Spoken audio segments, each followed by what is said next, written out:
Your series should not be called The Streets of Shame. It should be called the Society of Shame. Dr. Susan Partovi is the street doctor of Skid Row.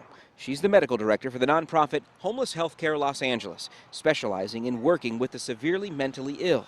She says the shame lies in how California treats those living with homelessness. If you can't take care of yourself, shame on us for not taking care of you. Dr. Partovi sees the worst of the worst on Skid Row, but says the threat is not to the general public. If you're looking at the majority of the homeless, I would say that they are either severely physically disabled, severely mentally disabled, drug users that also impair their ability to kind of live out life, or any combination of the three. She says the state, not just cities and counties, but the state of California needs to come up with a way to provide for long-term care for the most vulnerable of homeless people. The most heart-wrenching person that we come into contact with is someone who is severely mentally ill, living in their own feces and urine and vomit and covered in lice. Those are the people that break my heart over and over again. That's why I say shame on our society for not taking care of them.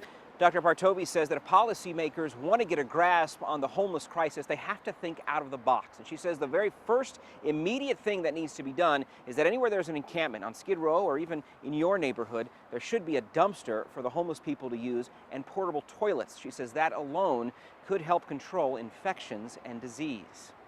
Reporting in downtown LA, I'm John Cadiz Klemack, NBC4 News.